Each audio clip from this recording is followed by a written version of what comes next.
government's image and the governor's image, so that the public will better be in a position to appreciate what the government has been doing, and also be in a position to appreciate what you have been doing, because if the government, if the executive department performs, it is also to your credit, and if it does otherwise, it is also to your discredit. So, Mr. Chairman, honorable members, this is why we have been operating on a shoestring for the past 1.5 years. Of course, we have also not kept quiet. At every budgetary session, we make, representations to the authorities, to those who are in charge of the need to increase the funding to Ministry of Information and Strategy, because we are the pivot around which all other ministries rotate and revolve. If you are the best performer on earth, if nobody knows that fact, you are not performing, because perception is 99% of reality. And we have seen governments in this country that performed, but they fell short in the area of propagation of their performance. And during the elections, the results showed, even though they performed, but the people were not in the know, they were not carried along. So when elections came, they were voted out. I can give examples of such, So that is why we believe that whatever it takes, whatever the struggle, whatever the hardships we confront on a daily basis, we shall go ahead and perform our duties to the best of our abilities, believing that posterity will give us a pass mark at the end of the day.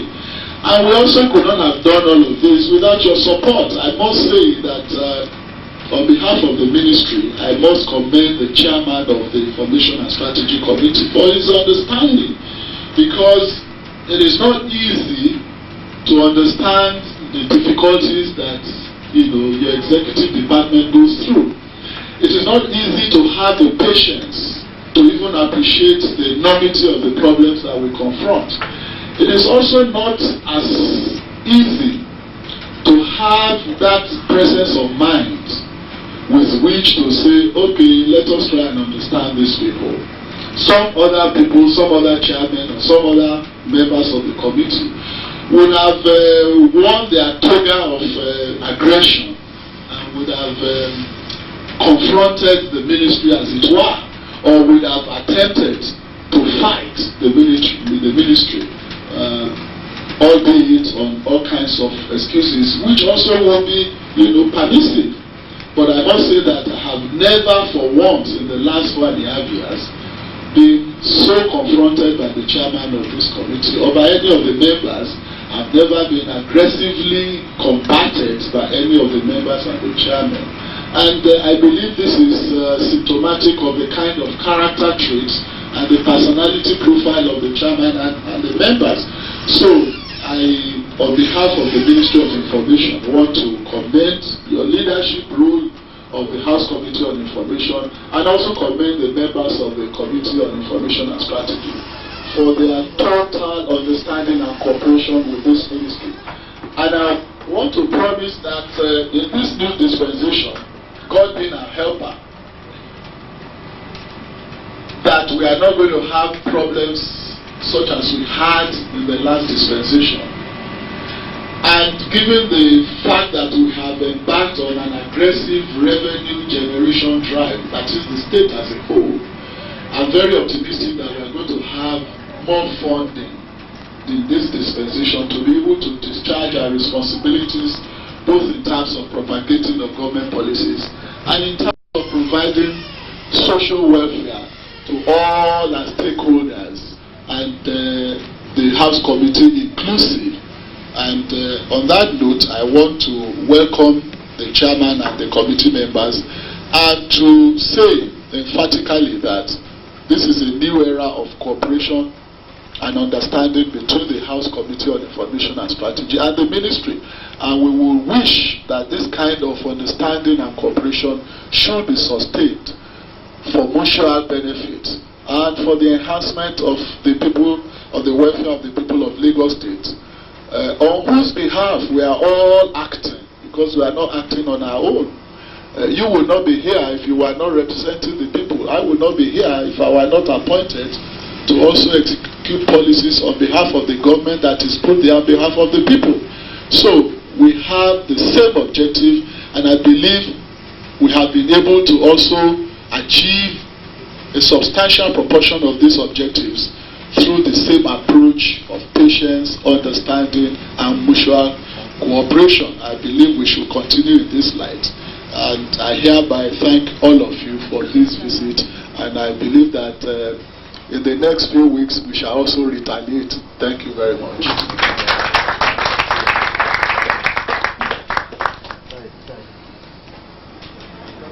Just joining us is the permanent secretary Lagos Television, Mr. Chibu. The general manager Lagos State Printing Corporation, Mr. Chibu. I also know that the member just joined us, so I will ask you. I think the Shomolu people are information minded. They've seen Honorable Goyodop and Shomolu 1.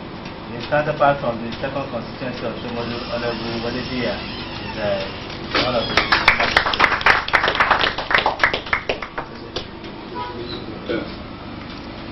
Well, incidentally, the Honorable Commissioner too is from Grapevine, Shomolian, the Shomolu boy, so to say. But thank you very much, Honorable Commissioner. We have all listened with rapt attention. The introductory remark or welcome address which you have just given. It's all encompassing. Thank you very much. But I'm not surprised. I'm not surprised at all. If you are not this good, you will not be in the state of excellence as the Commissioner for Information. Twice. Thank you. And like you have said, other states are seriously looking at this ministry for guidelines. If the ministry has not been that efficient in the discharge of its duty, it will be the reverse. Nobody will have seen us. To God be the glory, we are where we are today. Thank God. Honorable Commissioner, sir, I have the permission of the members of the House to first and foremost congratulate you on your second coming, and to congratulate the entire management of this ministry for a beautiful job that they've been doing in the past. I also have their permission to commend formally the activities of not only your person but also the CEOs of all the parastatals that are under the ministry. It's talking of Lagos State Printing Corporation, the LTV, LWT, Eco FM, Radio, and Radio Lagos, and of course, our yet to be awakened Eco today, which I also have the mandate of the people to talk about today. Like you have observed in our letter, our purpose is familiarization, but most of us are already familiar with the ministry, so we know the problems of the ministry. Before our arrival, we are making jokes on how beautiful your conference room is yet. And now Suzuki is sharing the same office with you here. And then we've gone around other ministries. Some of us, apart from being members of this committee, are also members of other committees. We've been to works, we've been to budgets, we've been to finance, we've been around, and we know what we see there. So the problem of this ministry is not totally new to anybody here.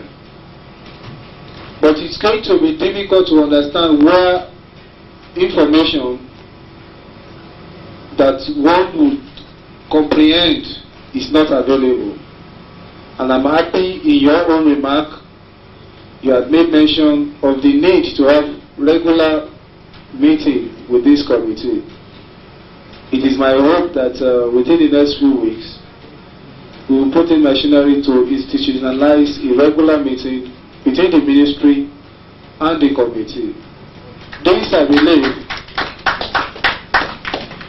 believe, will help in no small way in promoting mutual understanding, mutual cooperation, and collective solution to the problem that is confounding the ministry.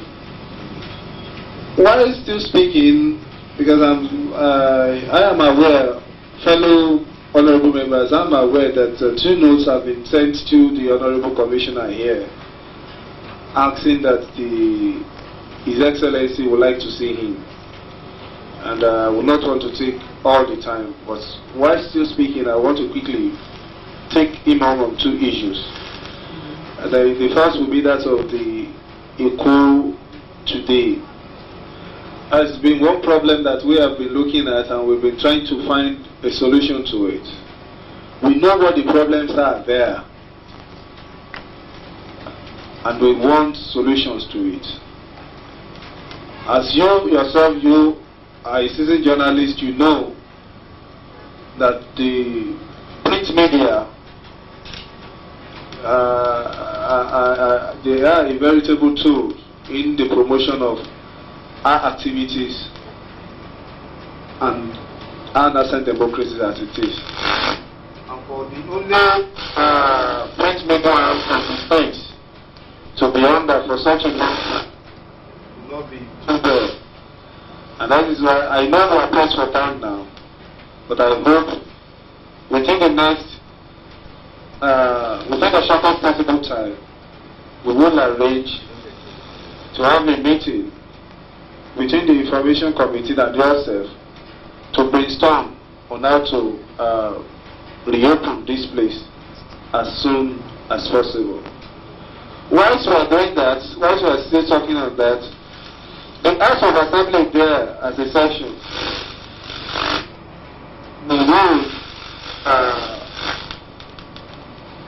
if we have our own, like the proverbial, like the Chinese say, don't give me fish, just teach me how to fish. A lot of activities of the house there we could do if only we are equipped enough. And of course, funds, although we know it's limited, but some of us are convinced that, look, if the ministry is ready to assist the house in setting up his own editing suits, where the information unit could package his own program, package his own activities, and project out, it will also go a long way in assisting the activities of the state. The press room we have there for the correspondents that are working there is nothing to write home about. And we believe that the ministry could come and assist in some of these things.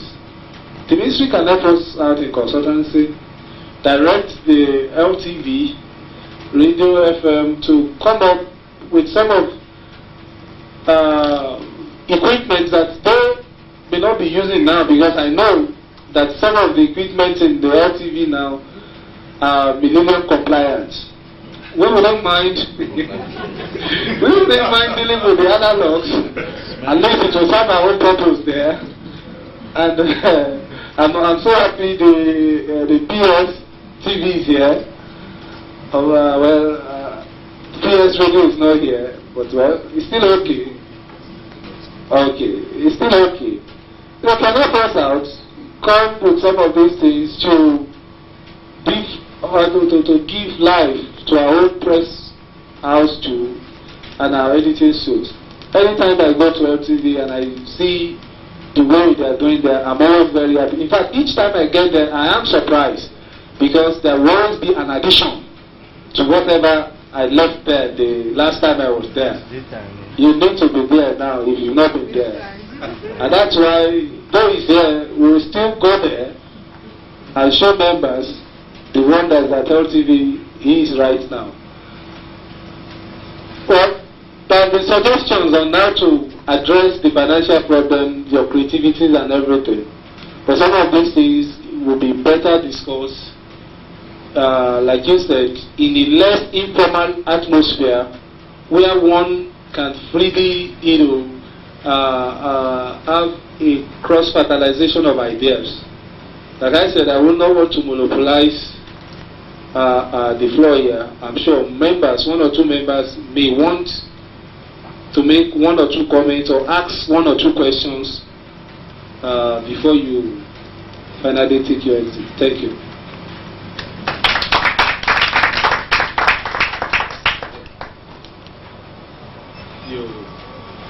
Honorable Shitabe. Okay, they want you to make a... Before you respond, okay. Honorable Shitabe, you want to ask a question or comment? It looks like a repetition of what you said on the committee. Well, I want to ask one or two things. Mr. Chairman, Chairman House Committee on Information of Strategy, my Honorable Commissioner, the senior management team here, gentlemen of the press. I have observed lately that Oriwu Sun is probably the only community newspaper we're getting. And as a Lagosian, an indigenous, as a primary stakeholder, I have been getting stakes from my friends and political associates that a call today should be revived. I have divulged this information to my chairman, House Committee Chairman on Information and Strategy. And he said to me, Mr. Shitabe, Honorable Shitabe, we have to look at ways of reviving this. There may have been allegations of ineptitude, there may have been allegations of mismanagement of funds. These are not insurmountable problems. These are problems that we can overcome. These are problems that we can easily address. The call today happened to have been one of the most informative newspapers in Lagos State, in terms of the history of Lagos, in terms of the cultural diversity, been very informative. We've discussed this several times, and I'm happy that my House Chairman has been able to bring this to the attention of the Commission. And I hope the Commissioner will give us the opportunity of discussing this further. Thank you very much.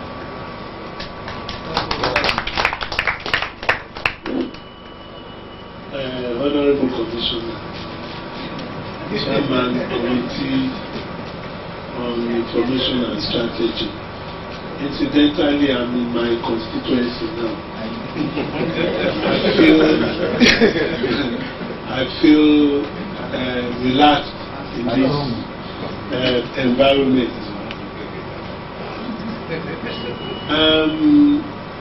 I want to take the Commissioner up on the issue of appearance. There was a time we were having it regularly on air, an advert that says looking good is good business. And a psychologist once told me too that, you see, your appearance gives you about 70% acceptance. If you are going to make an impression on anybody, you have to appear good. I want to disagree with him seriously on the issue of this conference room. It's really sad that this room is in this state. See, we are sharing this room with the motorcycle Kawasaki, and look at a broken down air conditioner sharing the same conference room with us. I feel very bad that it's happening to this is happening to this ministry.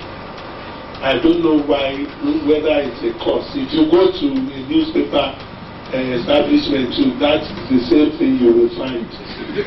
Very rickety tables and whatever. It's very sad. And you know what you put into life, what you give, is more than what you get. You performed wonderfully well. We all know what you are doing with LTV. We know what you are doing with radio, FM. We know what you as a ministry is doing. I want to see the staff of this place and be happy that yes, this person is from this place. I don't want to see a staff of this place and feel sorry that, well, is it a cause that he has come to work in this ministry? I'm enlarging it so much, you know, just to let you know how bad I feel. And I want you to change the impression that if you work very hard, if you have money to put this place right, you rather put it on propaganda. Well, you know you are disseminating information, you are trying to run a propaganda, but you should not run it on yourself. You know. So I want you to change your impression about this place. The next time we want to come here, we want to see a befitting conference room. Not even only the conference room, your offices. What will happen if you have the members of the diplomatic corps coming to say hello to you? Will you bring them into this kind of place? So that I don't have a question for you. I just want you to, you know, look at this area and do justice. Thank you.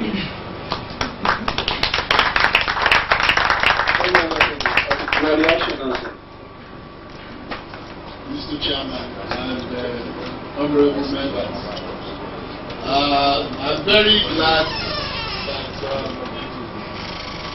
at the chairman's speech,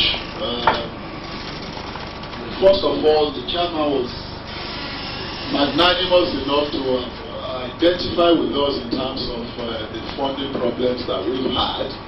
And I also, a part of me believes that he has no choice than to do that because our budget passes through him and through the committee. So whatever we allocated is also known to them. And there's also an aspect that I believe the chairman and the members also are aware of, and that is when budgets are made, they are merely estimates, they are not actualities.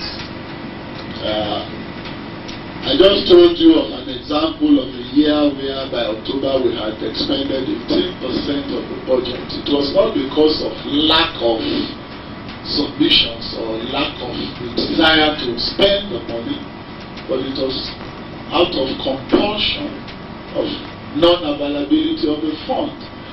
And given our own training, like I said, which Mr. Odulano is also very aware of. sorry, Honorable Odulano is quite aware of. In our own profession, we deliver first. And that is why we've always made the delivery of our own particular services of propagation of government image and policies and programs as the priority of this ministry. Let's take a newspaper for example. Honorable, I'm so used to this, Mr. because of our journalistic balance. In journalism, there is no additions, no titles. It's not even Mr. We call ourselves by first names. Once you are on air, whether you are my father, once I'm posting you on air, I call you by your name. That is the tradition of journalism. So permit my recourse to that, because we are both in the same profession, before you abandon us for greener pastures.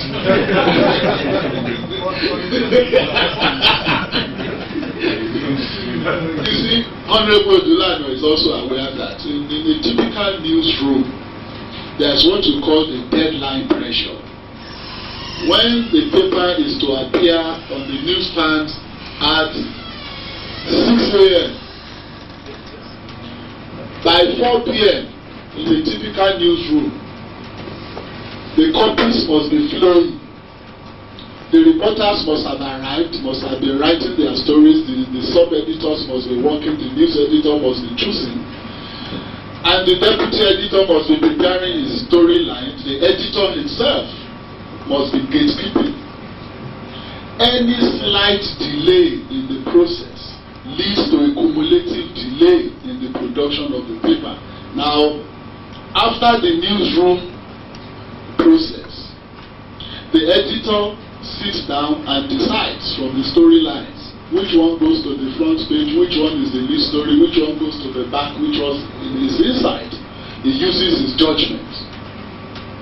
After he has copy marked, the stories go to the subdesk. After that, it goes down. We call it down below. It goes to the typesetters or the compography. From there, it moves on to the, in those days, pastemakers, or now, page makers. From there, it goes to the color lab.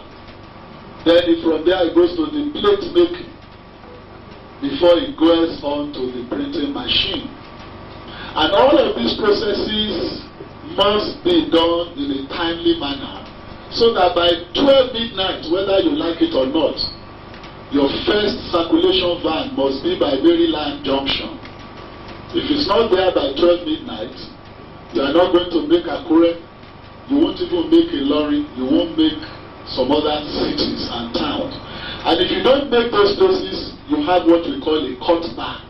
A cutback is a loss in revenue. Because when you wake up in the morning, you approach your newsstand. It's the papers that you see that you buy. The paper that comes in after 8, 9, 10 a.m. is not sold. They are returned as unsold to the newspaper houses. And when you go to the newspaper house in the evening, like 5 o'clock, to go to the circulation department of the press hall, you see bundles of newspapers returned. Each one is about 100 naira or 80 naira. Now you have thousands of such returned. That's a cutback, that's a loss in revenue. That is why we call it the deadline pressure.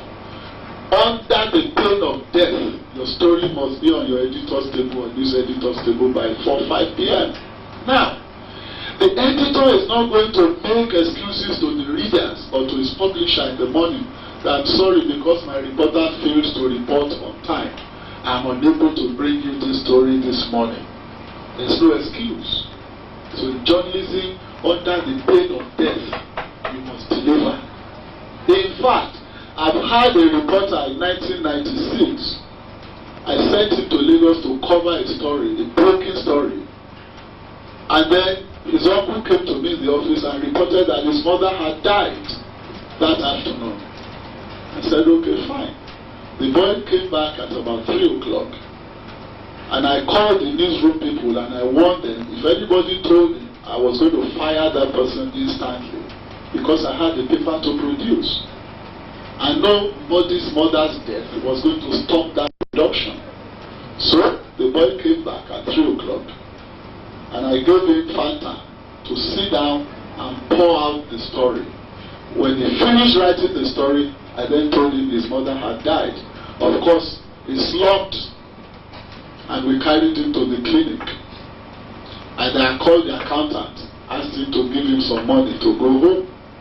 If I had told him before, that would be the end of the story. He will not be able to write a story. That is the atmosphere in which we work in journalism. On the pain of death, you must deliver. And that is also the kind of orientation that we have brought here. which is also why we are able to do the little we are able to do under very terrible conditions without complaining.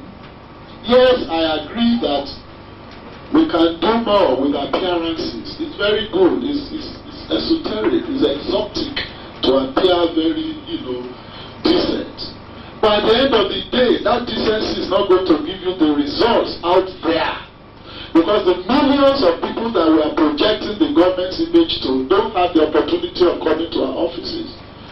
Only a negligible few have the opportunities. In my very decrepit office there, those of you who knows, my office in Concord, as the editor of Concord, is twice the size of this conference room, because I hold daily editorial conferences there, and it has all the best records on earth. But here in the ministry, it's not so. I didn't meet it like that. And given the enormity of the problems that confronted us, I didn't have the luxury of saying, look, this must be my priority. I still don't have it now. If I have the funds, yes, but I don't have it. And Honorable Dulano, believe me, with all due respect, I still believe if I had money tomorrow to do my office, I will put it on propagating this government. Because at the end of the day, when this government is given a legacy and posterity judges it as one of the best in terms of administration in this country, nobody will remember the inside of my office. Nobody will remember the decor.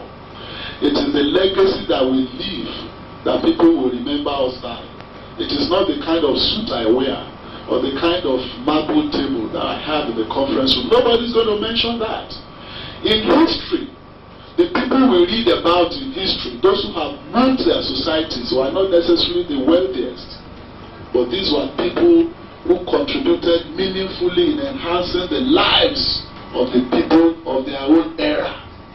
Not the wealthiest, not the richest, not the best dressed people. Yes, Yoruba say Ridisi is Onilojo, but it is a permissive proverb. It's permissive and indolent in the sense, in an environment where you have very few resources to work with, you must set your priorities right. And that's what we have done in this ministry. If by the grace of this committee, we are giving more funds, we are able to discharge our primary responsibilities and we have extras left, we shall do this office that even Nassau Rock will be jealous. But if we don't have the funds, I'm not going to prioritize the responsibility of this ministry for expediency of internal decor.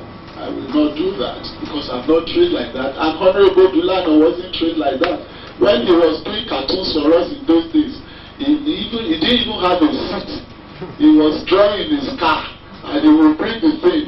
It will be published in Tribune and that cartoon will be one of the best of the day. Nobody knew his office. I was trained to enjoy while I walk.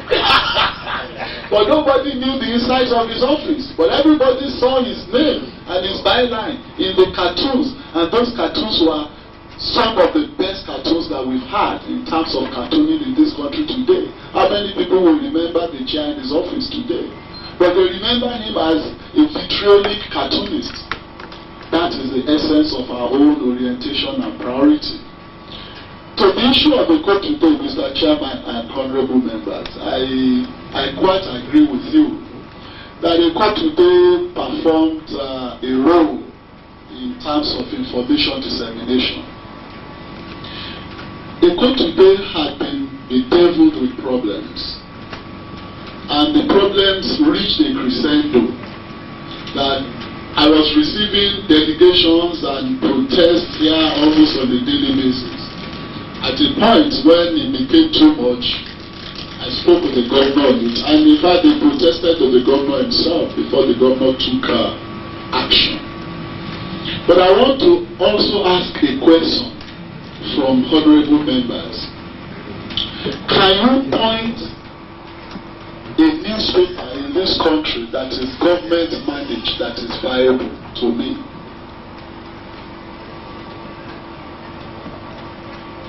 No. There is none. That is the summation of my answer. It is not the fault of the operators. It is a systemic failure, which is also not peculiar to Lagos State or to Eko today. It is a national malaise, and it is also not peculiar to Nigeria. It is the nature of government, because of red tapeism and administrative lethargy and inertia. The job of journalism is a creative endeavor. You cannot subject creativity into administrative strictures. The two don't go together. Except we are asked to be funding the Eko today to constitute a drain pipe on taxpayers' purse perpetually, which I will not subscribe to. They cannot. It's not. There is no government in Nigeria that has run or managed a newspaper in a viable manner. Because me, as an editor, if I were the best of journalists on earth, once you are within the ambit, you are operating within the strictures of government administration, it naturally limits or inhibits your maneuverability. If I want to send a reporter to Sokoto or Kaura Namoda at 6 p.m., all I need to do is call my reporter and tell him, get the accountant, get some money, take a flight, or take a downfall, whatever. Just go to Sokoto and get me the story. In a private environment, it is possible. In a government or a public environment, it is very difficult, even if it's possible. Because the reporter will tell you the accountant has closed by 3 or 4 o'clock, he's gone home. And the reporter himself is not motivated enough to be able to take the risks that we would take in a private enterprise. So, the result is he loses the story, the paper also loses the story, is not able to compete the following morning in the marketplace, and it constitutes a drain pipe if you must maintain such a publication. Why do we have a newspaper in Lagos State?